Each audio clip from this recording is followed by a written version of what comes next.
Hey, listen up. We got another episode of Wise Kracks, featuring the crack man himself, Bill Krackenberger, and our co-host, John Orlando, straight from Las Vegas. Wise Kracks is your ticket inside the world of sports betting, with tips, picks, special guests, and more. Only on WSN.com. What's up, everybody? John Orlando here for another episode of Wise Kracks. I'm coming to you from Las Vegas as always, and of course I bring with me the crack man, the man we all aspire to be in the sports betting world. What's going on, my man? Not too much. Thanks, John. Thanks for that nice intro. And I do aspire to be you in the sports betting world. That is legit, straight, real talk right there. Well, it's not easy being me. Another good week on the court, the field, and New Year's Eve. New Year's a couple weeks away, heading to the end of the year. This is probably the longest year that we can remember. So everyone is more than ready to put 2020 in the rearview mirror and start 2021. And just mentally hearing the word 2021, just hopefully we get there and. We get the country in better shape. I'm pulling through it for everybody too, and trying to send out some winners and trying to help people here with the podcast. So thanks. Yeah, man, I'm looking forward to today. We've got a lot going on. As always, we've got a jam-packed show here. So let's just get to the latest that's going on in current events here.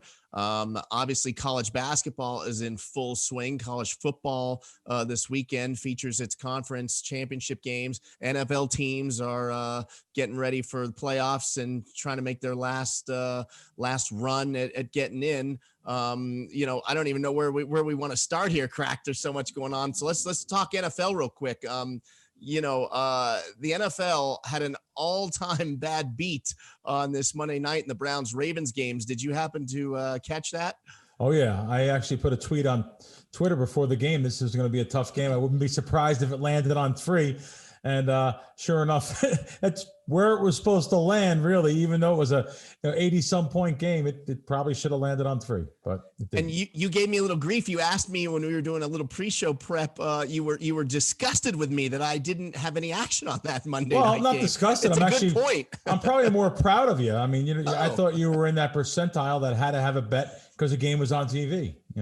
Yeah, no, I was still licking my wounds from the Sunday games. We'll get into that a little later. But what else? Miami taught everybody the definition of the backdoor cover against the Chiefs. So, I mean, I guess we can just talk about my awful, I was so close to parlay perfection, Crack. Yeah, no. Parlay perfection. That game, we talked about it a little. I didn't watch the game, so I actually didn't know what happened at the end. You guys said they kicked the field goal at the end of the game. Towards the end of the game to try to get the onside kick. It was a 2 possession lead. So right. The basic strategy analytics way is to kick the field goal. Most of the teams would do that and then try to get an onside kick real fast for the touchdown, the go-ahead touchdown. So I know when you're betting the game, though, you're cursing it out and saying, this is fixed. This ain't right. This ain't supposed to happen. Yeah, I did all that. That's how I sound. Were you watching me or something? You have hidden cameras on me or something? Joe Public, come on. Yeah, that's what I was doing. That's what I was doing for sure. Yeah. And then college football saw a wild one. The 24-point favorite playoff contender Florida lost to LSU. In a crazy little happening there. Did you catch that? Crazy game. I didn't watch the game, but I know that was another wild game. And you're going to have these, especially with these big teams now. Now, let me just tell you, a team like Florida, LSU, I'll go even into the schools up north, and let's like the Notre Dames and the Penn States, and the big teams that are good on the West Coast, USC, UCLA's, all these teams. It's almost like betting on an NFL game when you're betting these powerhouse teams. So almost anything can happen on any given Saturday, unlike the Sunday that I usually say with these big teams. So anything that can't happen will happen.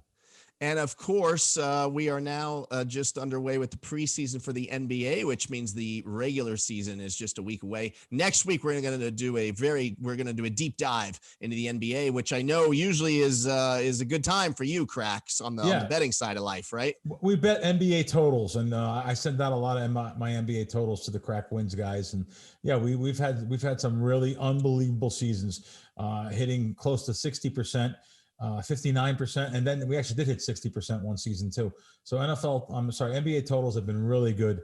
I don't know if anything can eclipse the NFL props and the NFL totals. So, but the NBA totals have done good historically. So, see what happens.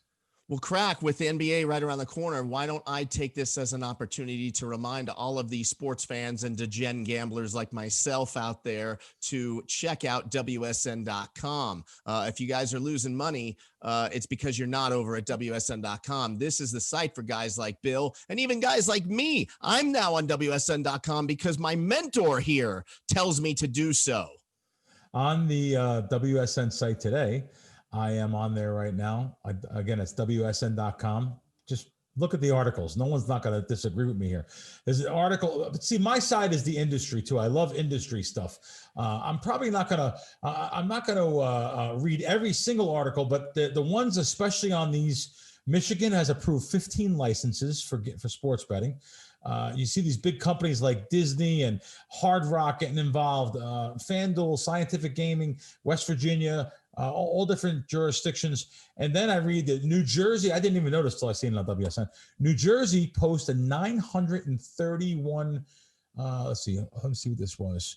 Yeah, this is $931 million handle for November. So outside of Nevada, where the sports betting has been really legal, New Jersey is far and away the leader. And I say outside Nevada, these numbers are beating Nevada's numbers, for certain months. So there's all this stuff that, and then of course, there's an article here on best NFL Week 15 promo and bonus codes.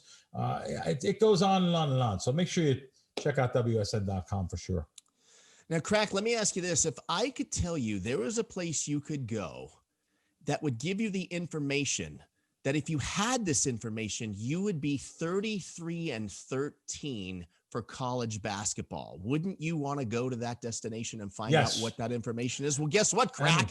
You can do that, folks at home, if you go to and download the Crack Wins app. It's available on Apple and Google, and those are real stats, are they not, Crack? You are 33-13 is what the little birds have told me. I couldn't go on to a podcast or any kind of a media platform and say I was 33-13 in college basketball because my subscribers would go crazy if it didn't happen. So listen, everyone knows what they get. College basketball is my forte.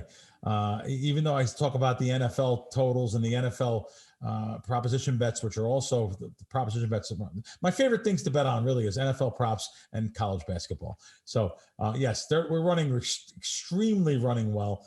33-13, a couple ties too. We've with some line shopping, you might have actually done better than that. So yeah, we're running really good. And anyone that comes aboard, you'll see the line value you get, especially in our college totals too. We've been, we bet a total that moves 3-4 points. Really, people have emailed me, hit me up on Twitter, said they've never been part of anything like this. Not just the winning, but when they bet a game, it moves. There's so many services out there that are just BS services that doesn't happen. We move lines and we win. That's the bottom line. Well, folks at home, you can sign up for free. You can get a number of free plays for the month, and then you can upgrade to one of Billy's tiered plans, depending on how often you bet. You can find the Crack Wins app on Google and Apple Play, on Apple and Google Play, and go to crackwins.com. Crack Wins is the best bet you'll make all season. Like I said, 33-13. Check it out today. And right now, let's check out. We sat down with a fantastic guest earlier before we started taping the show, and let's show the folks at home that are watching and listening how that went. I am excited to welcome our guest, a very dear and longtime friend of mine, Dave Sharapan, better known by his Twitter handle of the Sportsbook Consigliere. Dave has been in the sports gambling business for decades, and a big part of the books, There really isn't any more knowledgeable that I can talk to that I think that has handled the customers that he has handled over the years. But that's a big compliment to you, Dave. Thanks for coming on with us. Hey, man, Crack, this is just a long time coming. We've been sitting having these conversations at the counter at Books, started downtown, made our way out to the M, and then we, put the show on the Strip. And we've had some conversations, at meals. This is just fun to be here to bring it to people. And it's fun to actually be able to talk about this stuff out in the open and not behind closed doors or any of that crap. Oh, well, listen, that's one thing I do. I'm very blunt, almost curt sometimes about some things. So we're going to bring it today with some questions that I have been wanting to ask people that normally will be hiding and running up to the executive office when I ask a question like this. So this should be really fun. And my buddy John Orlando, my co-host here, Johnny O, in the background, he's got some secret stuff for you too, right, John? For sure I do. I definitely do. You posted yesterday on your Twitter, let me know if you have any questions. And I tweeted at you and I said, I'm saving mine for the show tomorrow. So I'm ready for you. I loved it. I saw that and I said, oh, I can't wait. I know, John. So you got a 24-hour head start on a question or two. I love it. I'm ready to go. All right. Good. Well, let me throw one out of there, right out of the bullpen. Here I come. Dave, like I said, we've known each other for so many years. You've always been one of my favorite guys on the opposite side of the counter. Now, I really shouldn't say that because you're really not on the opposite side. Dave is now semi-retired from the sportsbook side of the business. But of course, he does a lot of media stuff. So, and that's kind of his forte, and he will pick up something even bigger than it is now. But so tell me something, Dave. I don't know these answers. Tell me about your start in the sportsbook gaming. What was your first passion? Sports, gambling? I think you're from back of Pittsburgh. What's your first memories of betting on sports? Do you remember your first bet? And then I'm going to give you a second part of the question now. You've eventually made it to offshore sportsbooks. Yep. You worked in Curacao. How did your path get to Curacao after that? Did you bet it yourself? Anyway, let's just get in that from the beginning, though. Did you grow up in Pittsburgh or outside Pittsburgh? Am I remembering I that did. right? I born and raised in Pittsburgh, in the South Hills, and started at a very early age. I bet my dad on the 1976 Super Bowl. I said the Steelers were going to win. He said, all right, I'll take the other side. We bet $1. And I won. 1976, I was 5, turning 6 years old. I know something. So next year's Super Bowl, well, it's the Raiders and the Vikings. I got to stick with the AFC, even though I hate the Raiders. I say I'll take the Raiders. He takes the Vikings. I win again. Wow. I can't lose. So I'm rolling, right? The next year, the Broncos play the Cowboys. And it's automatic. The AFC beats the NFC. That was my first experience taking an L. They got They got crushed. So then, my dad immediately took the $1 back and said, you don't know anything, listen and pay attention. So that's where it started. And the love of sports grew from there. Jack Ham was my next door neighbor growing up. Wow. So he knocked on the door one day and said, guys, go get your football. We ran in the house, came outside. There's Terry Bradshaw. He says, go out for a pass. A couple weeks later, he knocks on the door again. We're like, oh, Mr. Hamster. He says, go get your football. We come out. There's Lynn Swan. Wow. We get to throw Lynn Swan a pass. So, we kind of got indoctrinated early into that circle. And Jack didn't have any kids. So we were his boys. Like, he used to shoot hoops with us. He would be the steady quarterback when we were outside. And it was just one of those things. So we were just around it. And that led to being around the tip sheets. I was the kid that ran the fantasy leagues. How old are you back then? Are you 10 years old running tip sheets? I mean, 12, 13. 12, 13. Yeah, there was a lot of guys. Oh, yeah, the parlay cards. They call them tip sheets. Yep. Yeah, so, they needed a kid that would give it to the other kids. Everybody knew me. I knew everybody. I said, Dave, just see if your friends want to do these, $2, whatever it is. So we did that. And then as you get a little bit older, you think you know something, so you start betting. And you realize you don't know crap. You just, can we swear on this thing? Sure. Oh, we don't know shit. There, we know nothing. So you just learn, and you kind of, make your, you understand the business from that side of it, because your guy is always through another guy. You don't actually know the guy that's taking the bet. You got a guy who's taking the bets, and then you got to meet him, and he's meeting somebody. So all of that, you learn all of that. And then from there, I go to college, I go to Penn State. I played hockey all through school. I played hockey at Penn State, but I played baseball. We played all sports. So I was around it and doing all that. I had a couple tryouts, one-timer tryouts with major league teams. Couldn't throw the ball hard enough. I was a pitcher. So all of that, how am I going to stay in this business? So I major in broadcast journalism. I'm going to be a sports producer. I'm going to be on the air someday. And life takes a turn when I graduate. Can't do it. So I'm working 3 jobs, hustling at my family business with my dad. I'm working part-time as a sports producer, and I'm hustling like refereeing hockey games and all this other crap. Guy says to me, do you want to go offshore? You want to go? First thing was to Aruba and help me run this offshore sports book. 1996, he's talking. Like, what? How am I going to tell my 100% Italian old school mom that I'm the first of 5 to graduate college? I'm going to move to Aruba to book games with this guy. Wow. She like, I can't do this. My dad's like, you should go. This is cool. My dad, the whole time, my biggest fan in the world is my dad. He's the original. He's the OG consig. He ran everything in Pittsburgh. Like we had a store downtown. He knew everybody. So he's like, you should go. And I'm like, I don't know, Dad. Mom's going to kill me. I mean, like, I'm still, to this day, my dad has passed, but my mom is still alive. I'm afraid of my mother still to this day. Right. Of course. So I'm sitting at a high school football game, covering a high school football game in Pittsburgh in November. Game time temperature's 38 degrees. It starts raining sideways. I got the notebook. I'm on the sideline. I'm getting wet, and I'm just aggravated. Then it turns to freezing rain as it's coming. And right then I decided I'm going to Curacao. I called the guy back. I went home that day. I called his 800 number. I said, is the offer still good? I'm coming. And he said, yeah. He said, we're not in Aruba, though. We're in Curacao. I don't even know where Curaçao's at, but I'm coming. I had no idea. Honest to God, I had no idea. Wow. So I got a plane ticket and went down. That was 1997, Crack. Wow. Even money, 6-point teasers. Oh, Everybody answering the phone back in the day. Like This was the original stuff. There was no internet betting. Yeah. No. Everybody had an account number and a password. And man, we booked bets. And that's where I said, I made my bones down there. I got a PhD in the business. Nothing I learned in school, nothing I thought I knew before I went.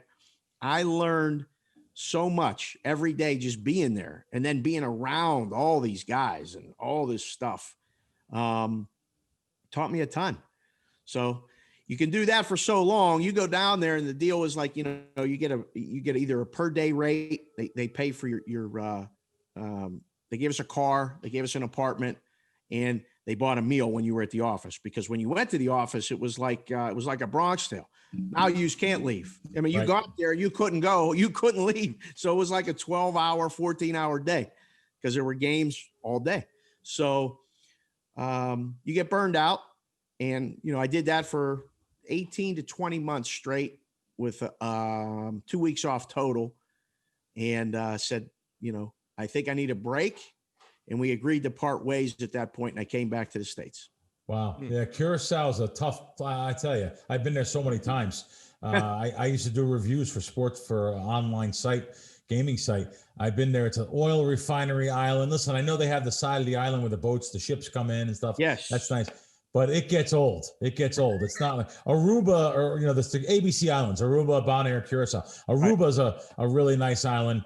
But I would get tired of there too. I just, any island you're on a freaking island. You could drive tip to tip in 45 minutes. Right. I mean, that's it. There was no, so you could see the island, if you really went deep, you could see it all in a week? There was nothing, there was one movie theater. Right. I lost an entire year and a half of movies. Wow. I went to one movie. It was Scream, and I hated scary movies to this day. Yeah. I wanted to cry, but the girls from the office were like, oh, come on, Dave, come with us. And I went, I was miserable. So there was one theater. There was no shopping, and the pace of life was mind boggling. Like it changed my life in a way that I couldn't have never done. In that, we grow up in the United States. You grew up in New Jersey. I grew up in Pittsburgh, and Pittsburgh's not anywhere close to New Jersey or New York as far as pace. But we go down there. You got the USA Today. You got on Wednesday is when Monday's paper came. Oh, man. And it was $5. It was $5 to read 2-day news.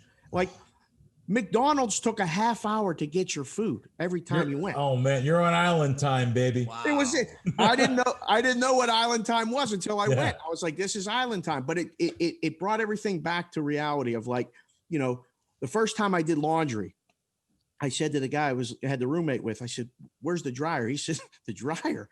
You got to hang it on the line behind you. There's no one has a dryer except the rich people down here. I said, well, okay. You put the stuff on the dryer in Curacao, that wind blows and the dust blows and everything else. Your clothes really never smell the same. Wow. So that was it. I had a place that I dropped it off and picked it up, the laundry. But there's just a lot of little things like that make you realize these people speak 4 languages down here. They have minimal stuff and they couldn't be happier. So you kind of like it changed your perspective on life totally. Wow, that's great. Oh, such an interesting guest, like I said before, Jon. His experiences down there, and I've been down there. Like I said, some of the best sports books in the world were there. Pinnacle still has an office down there. There was back when I was there. There was Game Day. There was Royal. There was so many different sports books that were in Curacao. Most have moved out or closed shop. Actually, Top of the World. There was so many sports books that were there. But anyway, that's great story.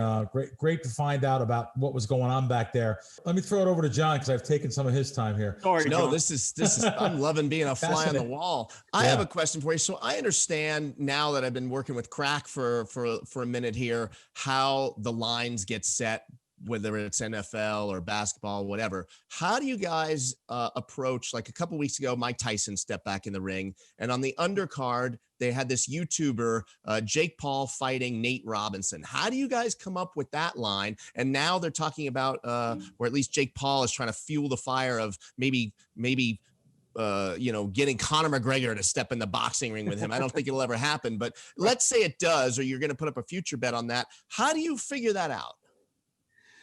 Tell you what, the fight game is hard. Like there's specialists that come up with numbers for the fights. So like, I know you're interested in the fights. How do you come up with that number?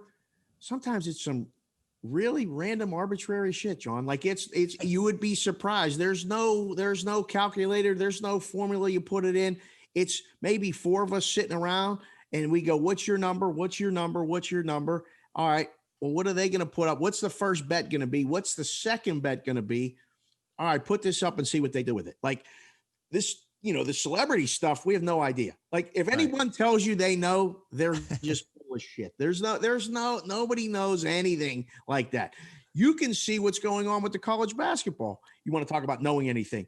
The numbers are terrible right now, and bettors like Crack and people that are doing this stuff on an everyday basis have a huge advantage right now because nobody knows anything. So you can think there's a great quote from Jim Mora, you think but you don't know, and you never will.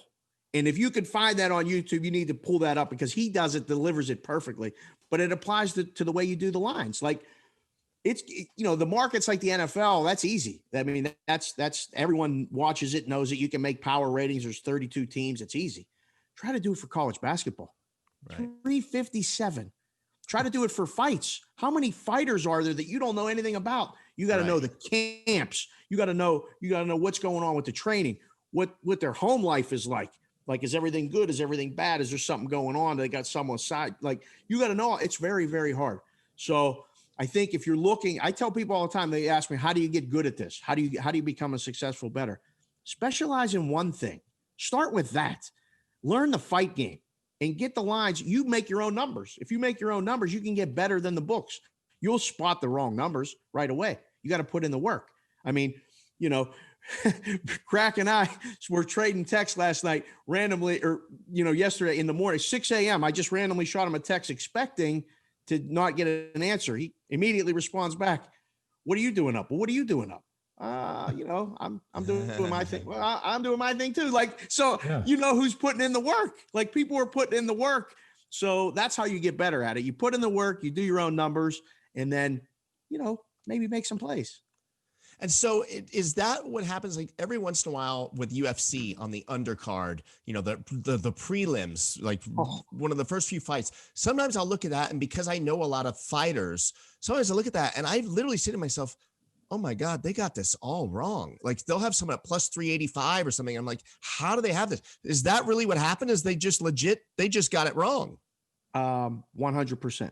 Yes. 100%. If you see especially when you see the market really move, because there's a lot of guys like you that are paying attention to that stuff, and the line will move fast. I got a couple guys that I have met. I have never met face to face with a couple of them, but I know who they are. And like, for years, I was meeting people out at the M that I had known from Curacao days only by voice. Someone showed up at the counter and made a deposit and started a bet or did something. I'm like, wait a second. Were you 187 Bronx? They look over and be like, how do you know that? Who are you? Like, I'm Curacao Dave. Like, holy shit, no way. And so you hear it by voice. Well, that's awesome. Yeah. So you start recognizing that and you start making plays. Someone might reach out to you and say, hey, Jon, you want to give me the numbers? We can maybe work out a deal. Like, that's how bookmakers used to get better numbers. I would ask a guy like you, listen, I'll break you off a little bit of something. I don't know, an envelope. We'll you give me your numbers before you bet. I'll sharpen mine up. If I win more, guess what? You're going to get taken care of. I mean, it was that's the only way I did it. Like, I learned it as a kid. Find out you don't have to be the smartest guy in the room. In fact, I don't want you to be. I don't want to be the smartest guy. I want to be surrounded by smart guys. And for me, that didn't mean stop at this side of the counter. That meant, you know what? There's some smart guys on the other side of that counter that are doing this every day. I'm with them. I need to be with them. We would go out to dinner with guys. We would talk, total respect, every year, exchange holiday gifts and stuff, like a real thing. It was a partnership more than anything. And some years you were good, some years we were good. You guys were always laying 110 though. Like, how was the book at a disadvantage? Like, it's just crazy to me to throw someone out who's consistently giving you play and volume at minus 110. It makes no sense to me. So, Dave, new books are sprouting all over the U.S. With all of these new books coming on board, all over the country, really. I mean, even the world. One would assume there would be a demand for experienced people such as yourself. Tell our listeners why that really isn't the case. Every day we do odds, and there's times when, you make a number and you're dead wrong. And more often than not, when you're good at the job, you don't do that, but it happens. Everybody gets them wrong every once in a while.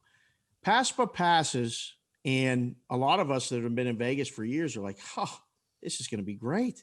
There's going to be all kinds of opportunities for guys like us. If you want to move back to wherever you're from or close by, or you want to go East Coast or you want to go Midwest, there's going to be books all over the place. So I took an opportunity. I actually moved to West Virginia. I said, I'm going to be a sportsbook director. Perfect. I'm going to return home 45 minutes from Pittsburgh, and I'm going to be the director. It'll be great. I lasted 6 weeks. It was such a cluster. Wow. I'm so glad I didn't move my wife and kids. Everybody thought they knew what they were doing, and nobody was listening to me, the only person that had any experience. And I was like, wait, you guys know this isn't going to work. No, we got it. And then you go to the casino company, you go, you guys are really maybe overdoing this. No, this is what we have. This is what we spent. 6 weeks, I came back to Vegas, and, CG took me back. I'm in the risk room. So now, what's out there, you know what's going on, and you start to put feelers out. Oh, I want to go here. I want to go there. Like, I went to Wheeling, and I forgot that I didn't go to Wheeling when I lived in Pittsburgh. Like that. I was like, well, I got to Wheeling and I was like, nothing's changed. Holy crap. So not the down Wheeling, not the anything like that, but it was just not the right opportunity. But then there aren't that many opportunities, because I get the feeling there would rather be less experienced people with maybe a lower rate of pay, a lower rate of knowledge to get these jobs. So you want to talk about getting something wrong? Dead wrong, dead ass wrong on, books expanding all over the United States, allowing, people with a real strong background, ability to do the job in their sleep, and desire to teach. Like, I love talking the business. I have trained, I'm guessing 500 people. When someone started at CG with me, even going back to the Golden Nugget, they're like, sit with Dave, listen to what he says, do what he does, except for all the other like crap that he does. Like, but for the job, do what he does. I love to train people. So I have so many people in town that have gone on. There's book directors that train with me as ticket writers. There's supervisors that train with me as supervisors or ticket writers. And I love doing it. I can't get a gig. I've looked, but I'm like, man, really? Like, this is what you want, or this is what you're going to pay? Like, again, I understand 2020 has been a really hard year for a lot of people, me included. Like, I had a freaking stroke. So I get it. I'm good. I'm healthier now than I have been in years. So I'm not saying, there aren't opportunities. There just aren't the right opportunities. Is it coming, Crack? I don't know. I don't know. I don't know where this business is going. I really don't. Is part of the reason why that it's like that because they don't take the action that they used to, like because they close out guys like Cracks, so they don't almost, I don't mean to say like they don't need you, but they just cut people off as their strategy rather than try to beat them, right? It's a combination of that, John, for sure. Like, it's resources. You have to pay to spend money to get quality people, but like, you need a little bit of an army if you're going to, you want to run a book. Well, you need a golf guy. You need a UFC guy. You need a couple college basketball guys. Like, it's not two people. Like, when I was in Curacao, I don't know how I survived, but it was two of us. And I was the only guy doing the booking. The other guy was doing the money. He was doing the in and out and the Western Union and all that other crap. So I was, immersed in it every day. Well, I couldn't do that now. I don't want to do that now. You can't do it now. The sophistication level, the books had advantages for 50, 60, 80 years. Let's go back to the Roman Empire. The bookmakers knew the lion was going to win, and the people wanted to bet on the people. So, like, it was just, the books have had an advantage. Well, the advantage is narrowed. The gap has narrowed. It's closed. Like, bettors have almost all the same information. In fact, sometimes they have better information. That's just truth. Everything's faster. You want to talk about being able to run a book, like speed. I always use the Mickey line from Rocky. Speed is what we need. We're chasing a chicken. In the book, we ain't catching a chicken. We're not, because they're better. They got better technology. They got, you put a guy like Crack and get him in charge, and he's going to find 3 or 4 guys that he's going to work with. Who's he getting? And how much is he paying? I want to go work for him. That's, because I know, 1, it's going to be good, and 2, you're going to get paid. So, like, that's where the books kind of they're missing the boat. The other thing is John, like, the risk is being managed from places like Malta, Sweden. There's companies that are managing the risk. I would never go to England and say I could book soccer better than them. Never. I would never, ever, one time. I'm going to book rugby. They're booking ping pong. They're all this other crap. You're going to tell me there's guys in England or Malta or Sweden or wherever they're at they're going to book the NFL better than me? You're going to book college basketball? No, you're not. You know what you're going to do? You're going to give a guy $20 and tell him that's all you get and move on.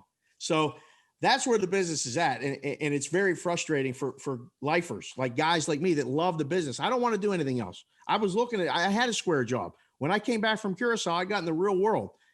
It was kind of boring. It was kind of boring. And I got back into the books and really enjoyed it. So 17-year run in the books has been a blast. Now this media thing, we can talk about it and do shows like this. I'll talk to anybody about it, from the CEO to the guy betting a $5 parlay. And I've done it already. I've talked to all of them in between. Everybody gets the same treatment. Money's money. Bankroll is relative. If you get betting 50 dimes a game or $5 a game, you're still putting your money on the line, and it's still action. So I love it. Hey, Dave, great answers. Are you really surprised about this? You have to be. So back in Curacao, you got they're giving you a car, they're giving you a place to stay, they're giving you a job, a good paying job. Back then, I know I talked to Jerry also, who's also a mutual friend of ours. Shoebox. And we've had him on here too. So, you guys are getting paid 70, 80, even 100,000 a year back then.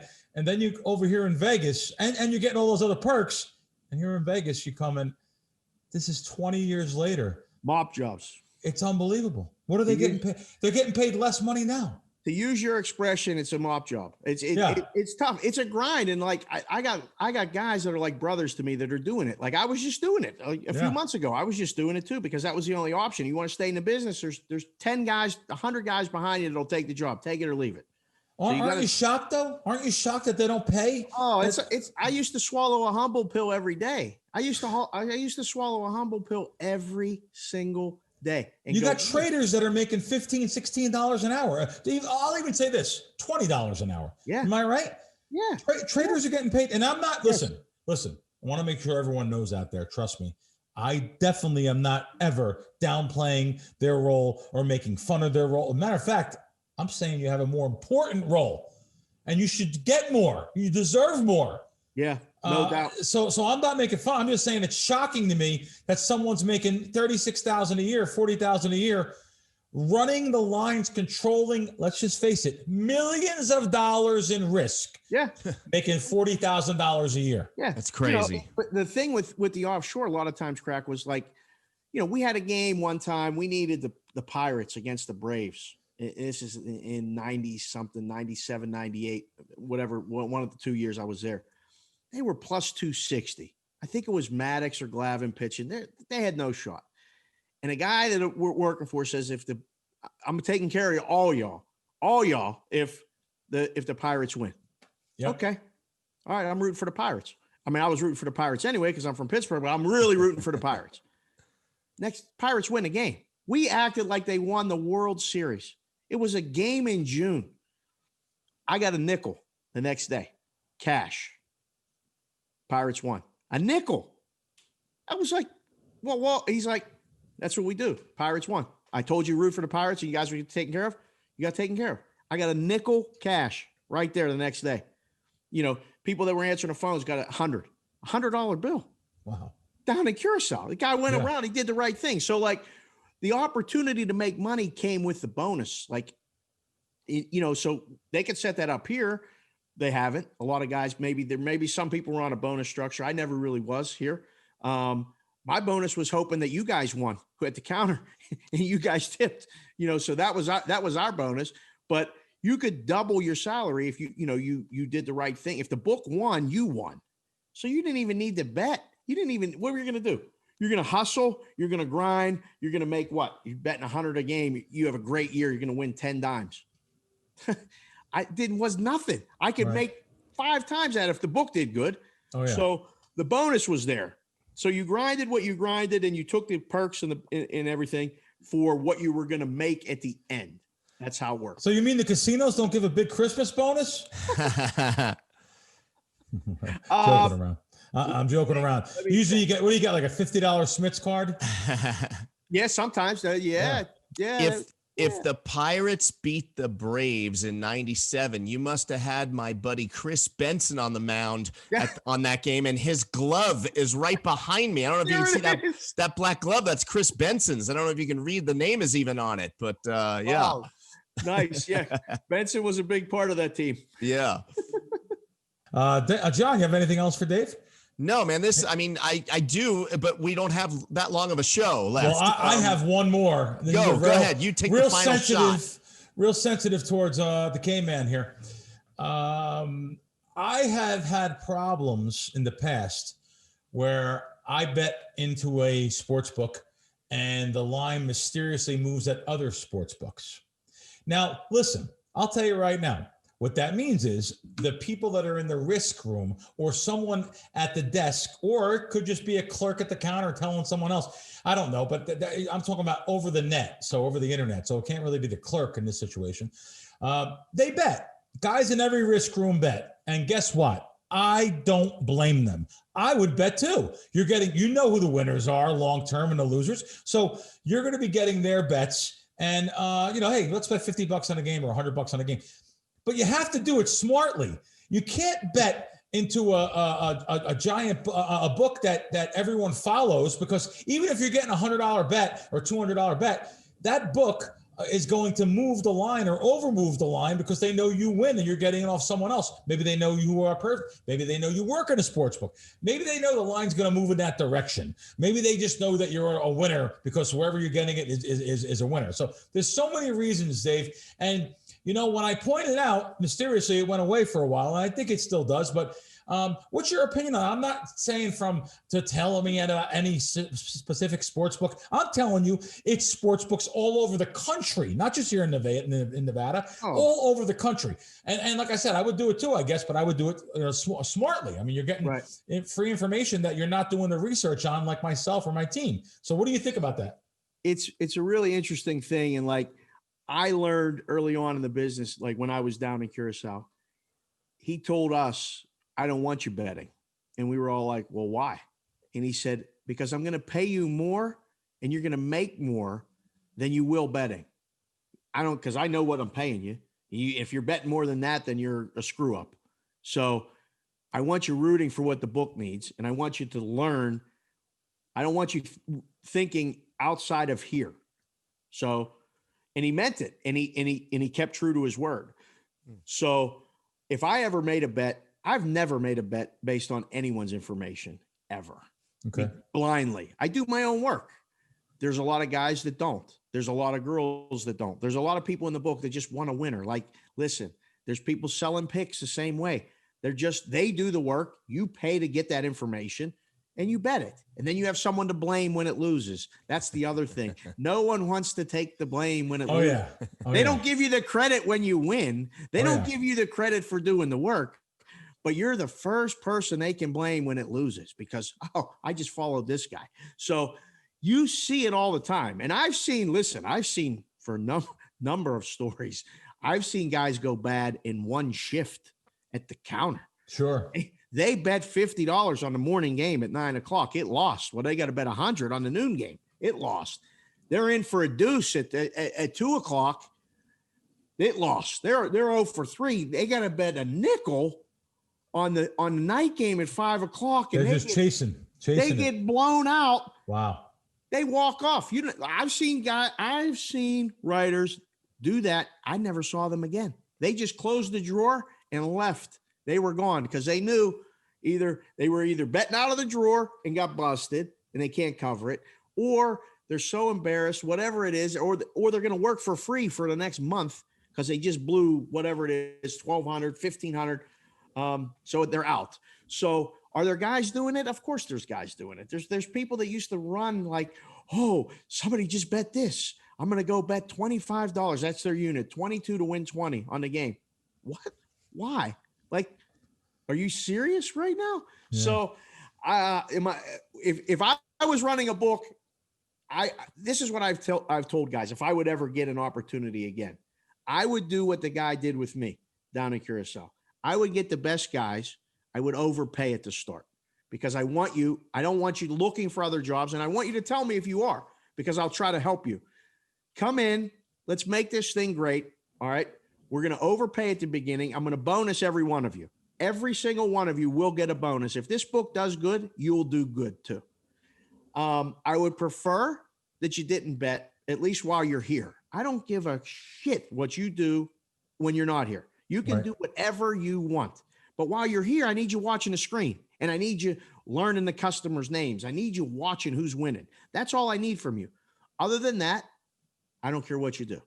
And that's the way I would approach it. And unfortunately, there's guys that got to have a side hustle or 2 or 3 that work in risk rooms or work in books or anything. So you're around it. You see guys coming and going. Why not make a bet? So I see why guys do it. I don't, always agree with it, but no, man, there's people doing it everywhere. And they're doing it in Hong Kong too. Don't get, they're getting those plays in Hong Kong going, Mr. So-and-so bet that, play it. So it's all over Dave, the place. This has been a pleasure. We really enjoyed having you. And please, we're going to have you back again too. Well, I can't wait. I told Jon before, my mom was in love with his dad, I think.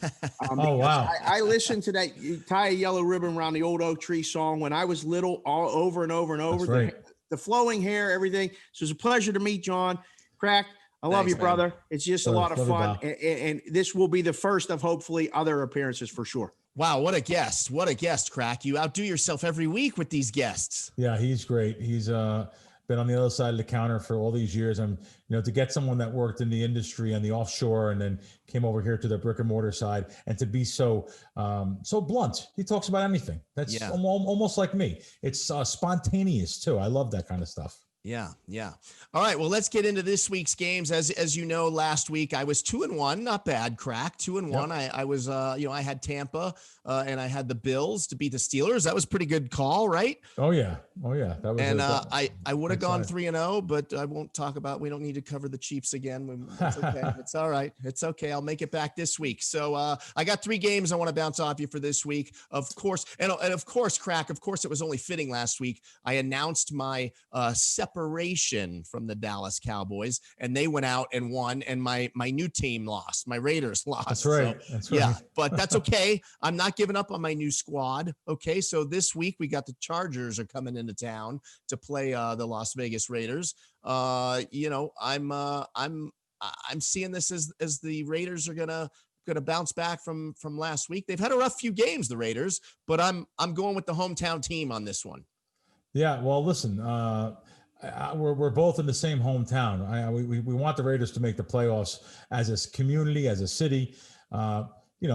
My allegiance is not really towards the team.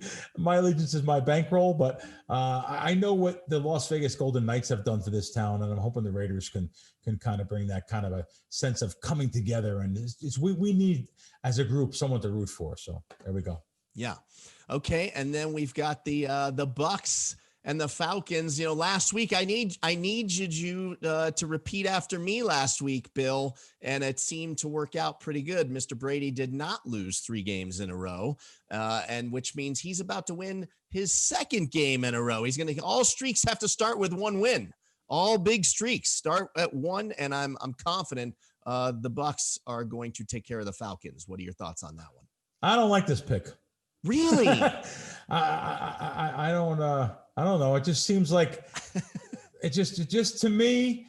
It took the easy way out. It looks too easy. Yeah, it looks too easy. I'm not betting the other side. I'll be rooting for you, but I don't know. It just seems like such a common sense easy pick, and you might even be paying a little premium for betting you're always going to pay a premium probably in the sports books here for betting the Bucks. That was the pre-team. That was the preseason team that everyone loved here. All the sports books had the most risk on that one to win the Super Bowl and stuff. So I think you pay a little bit of a premium betting Tampa the whole time, but we'll see. Okay, well, so I took the easy way out, as you call it, on that one. Let me up the stakes a little bit on this one for my street cred pick of the week. Are you ready for this one? Yep. Brace yourself, Crack, because I'm dead serious, although I don't know if I can even say this with a straight face, okay? But Bills at Broncos, okay? Listen to me. The Broncos are going to beat Buffalo. I'm going to repeat that one more time, okay? Yeah. The Broncos are going to beat. Listen to me. They don't need the points on this one, Crack. Broncos, money line, book it.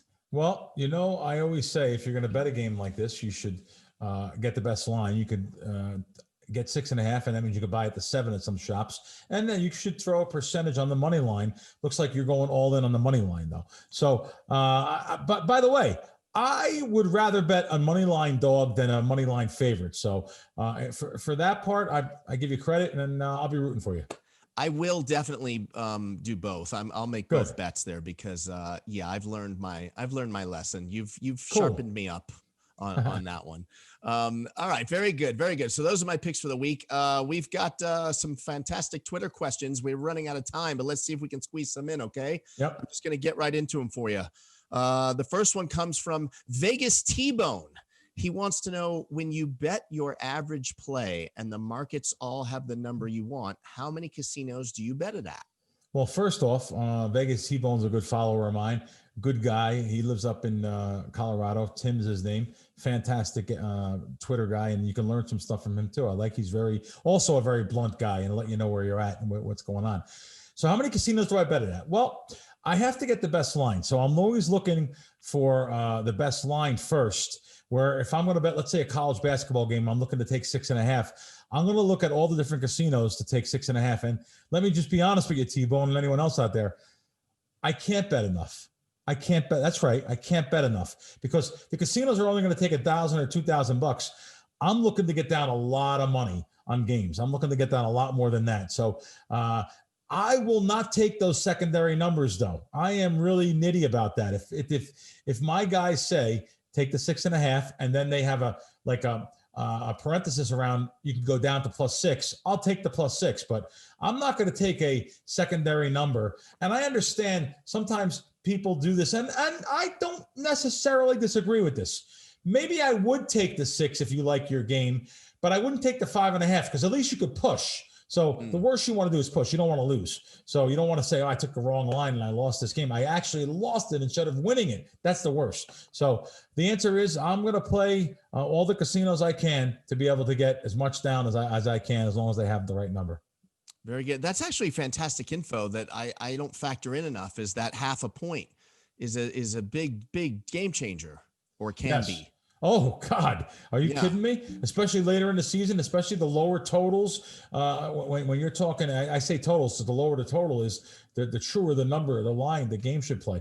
So, especially the low totals on games, you're looking to play these teams plus 2 or 3 points, 4 points. You want to make sure you get every half number. And, it's not like, let me tell you what's more valuable. It's more valuable around the 2 or 3 or 4 or 5 than it is 19, 20, 21. So if you're laying 19 points on a game or laying 19.5 points on a game, it's a lot different than laying 2.5 instead of 2 on a game. Understood. Okay, last question comes from Gone Fission 24. He asks, Bill, what is the best book to sit and watch NFL on Sundays? I know what your answer is going to be, but go ahead, fire away. The Westgate has some beautiful screens. So I love going to the Westgate. They have the couches in the back. They have like lazy boys all over that you can go sit at. I love that place. Love the screens there. Also, of course, Circa, which you probably thought I was going to say. Circa is just amazing. Just to go in there, get there early enough to sit down and see what's going on there. Those beautiful screens, brand new place. I love it. You want an old school feel? You go down to the South Point too. You can go down there and you see the old, when you go to the books like the South Point or the Gold Coast or one of the Orleans, you see the knit and gritty. They're gambling joints, Yeah. The only thing is you got to put up a little smoke, but hey, they're the old gambling joints. People chewing on the cigarettes and get up there, where you'll see a lot more of that than you will in the bigger joints like the Wynn or Circa. So there you go. Fantastic. Well, everybody at home, if you're listening or watching and you've got a question for the Crack Man, hit us up on Twitter or wherever you do find us on social media, and we will try to get to all of your questions over the course of the season. And Bill, I'd like to just one more time tell everybody at home to download the Crack Wins app. 33-13, and you got for college basketball, you got NBA coming up where you're super strong. What are you guys waiting on? Download the app. It's on Apple. It's on Google. He will not steer you wrong. Download the Crack Wins app today. Well, thanks, John. Yeah. What a parlay this is. Crack Wins and WSN.com. Check them out. Thank you again. Yeah, for sure. Well, man, I hate this part of the show because it's the time where we have to say goodbye. Right. I wish we had your dad on here singing our final, now I take my final curtain. I like it. Pretty cool, man. Excellent. Crack, we've only got 2 more shows left in 2020. Next week, we're going to do our Christmas show, and we're going to have some special treats for the audience. All right. Looking forward to it, guys. Thanks again for watching and listening. All right. We'll see you guys next week on Wise Kracks.